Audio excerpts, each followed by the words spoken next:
Okay, good morning. I'm doing my project on genetic mutation, a specific gene that causes breast cancer in African American women.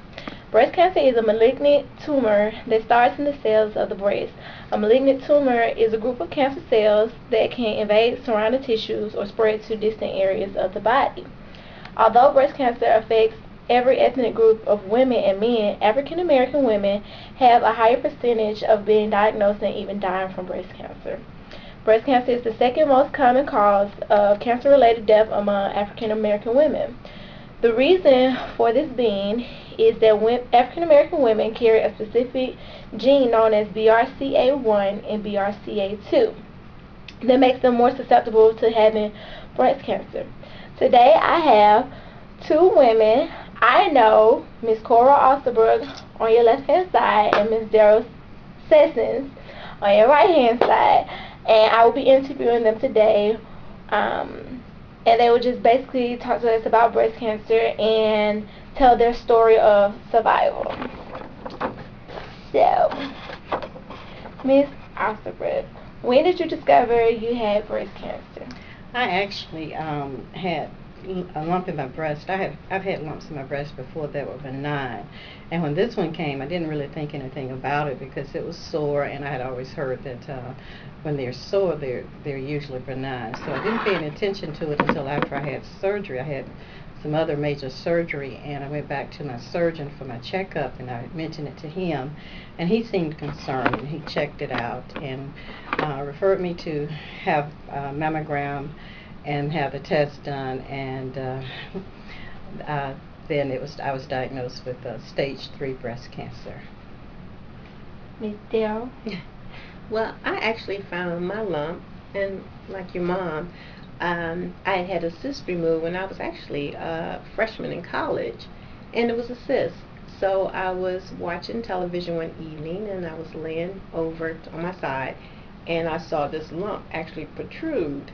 So I figured, oh, it's a cyst, and I'll go ahead and have it taken care of.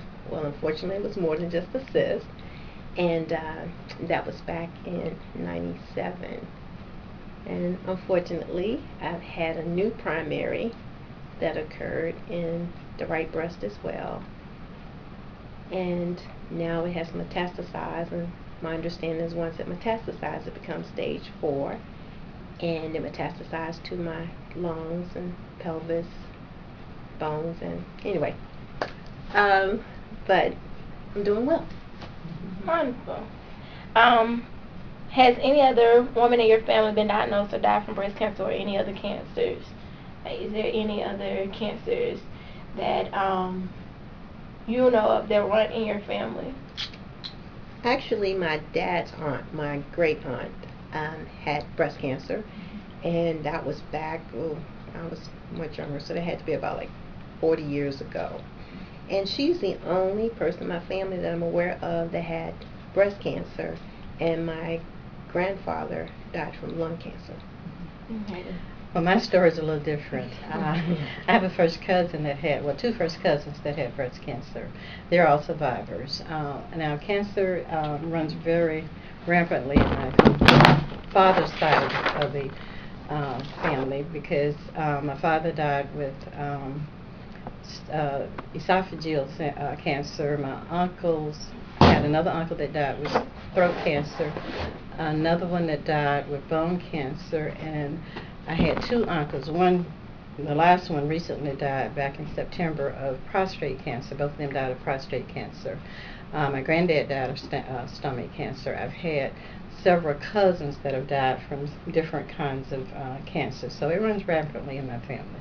Does any other cancer run rampant in your family, or Not just to my knowledge. not to your knowledge? No. Okay. And I have asked since having Oh, occurrence and reoccurrence. Do you all remember what the doctor told you when you had breast cancer? Like what steps you had to take? How did they tell you? Like, do you remember any of this or how the disease was explained? To be honest with you, I'm kind of embarrassed to say. I can remember the doctor saying, you have cancer. After that, She could have been talking Greek, and I'd shut down. Yeah. Yes. Yeah, my doctor had told me after the test, he said that when I get the results, I'll be calling you, and we'll either have a short conversation or a long conversation. And of course, when they called and scheduled me for a long conversation, I kind of knew that. And the first thing he told me when I went into the consultation was that, there's a word that I want you to remember, and that word is carcinoma. And he said that means cancer, and I think that's when I stopped listening at that point. We shared the same sentiment. But I think all in all, after the initial frozenness and just, you have to go through that period where you really have to digest it, then you decide, well, what do we do from here? Absolutely. What do we need to do? Mm-hmm. Okay. Describe your experience dealing with breast cancer. How has it affected you and your family, and what measures have you taken to ensure that it doesn't return, or that other women that you're close to are made more aware of this disease? I would say, speaking from a standpoint of going like 14 years cancer free to having a new primary and then for it to metastasize, I'm more aware now of maybe some changes that I need to make as far as maybe exercise, eating healthier. But overall, being diagnosed with cancer, there is some truth to you just start appreciating life more, and you stop taking so many things for granted, and just be aware of certain things. Just little changes you can make that can improve your health. Yeah, I agree with that, and I'm going to mention too that Daryl is still going through treatment for cancer. She's doing very well. She's doing good, and she's gone through this is her 4th recurrence. Yes. Yeah, so she's a strong lady, and it helps to have a lot of support and a lot of friends and family there with you.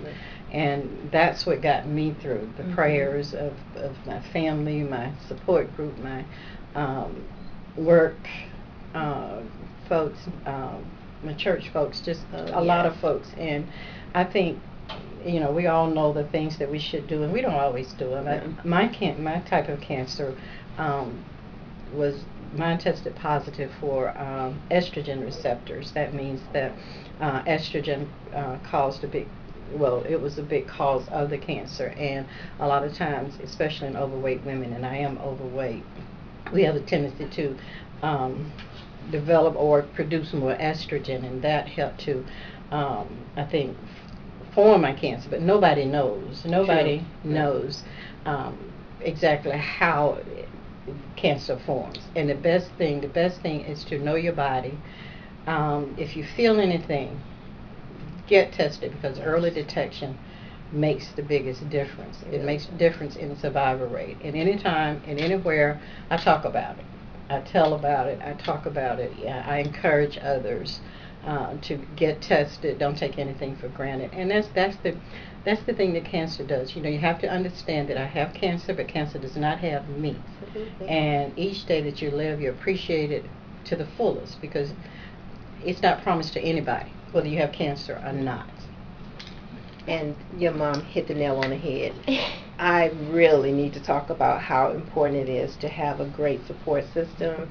Not only am I blessed to have it at home, my dad lives with me, and it's kind of odd, me being the daughter and being the father, that he's helping me go through this journey. But to have great coworkers, like Cora has been there for me. And of course, Daryl was there for me when I was diagnosed. Yeah. And it's so important. It's very important. And I've been cancer free. Next month, hopefully that'll be my last appointment, my last treatment. I'm still in treatment. So that hopefully that'll be my last treatment. So I'm finishing my 5 years of treatment for breast cancer, and I've been cancer free. And that's one thing they always tell you: you're not cured. You're cancer free, and you have to remember that. And anybody can have cancer. Yes. Because I think we go through wondering, not so much, and maybe why me, but it's like, what did I do, or what caused this? And as Cora mentioned, it's nothing really. I mean, it could be anything in the environment. It could be something in the food. It could be a number of reasons.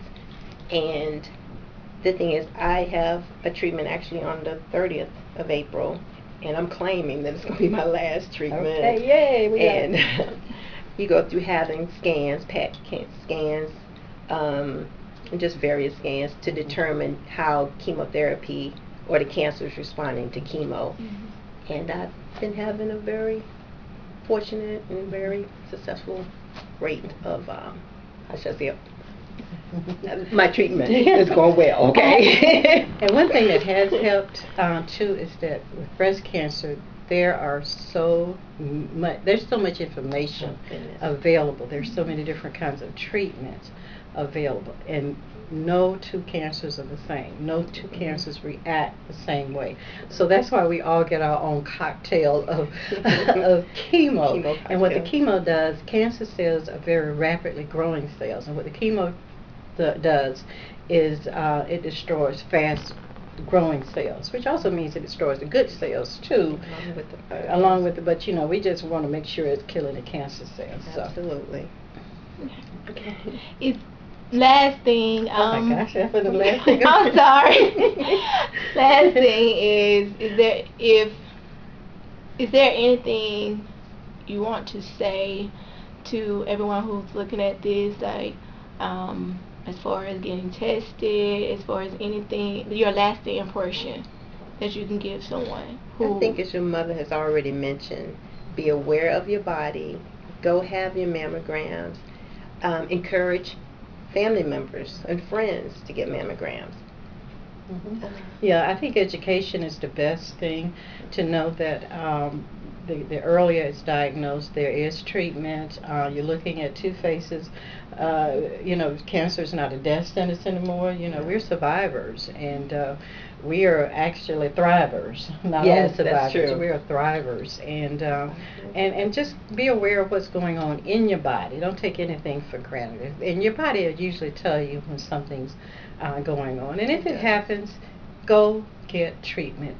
Go find out the most information you can about it, because there's a lot of information. Find out the most information you can about it, and protect yourself.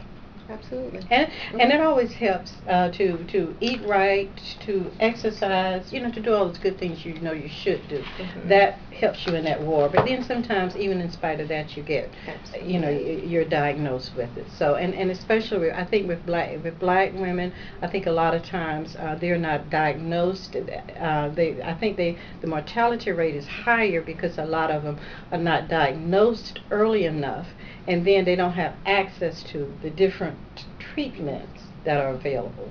And that's one of the things we'd like to change, and that's one of the things that you guys can do is advocate for different laws and different things to help change that. And then to just actually educate your family too. That's true. And to make sure that in the event that you are diagnosed or you have a suspicion maybe that you may have cancer, make sure you get a great medical team together, some oncologist, a doctor that you're very comfortable with. All right. Thank you, ladies. That's all the questions that I have for you today, and I thank you for your time. Thank you. Thank you, Tiffany.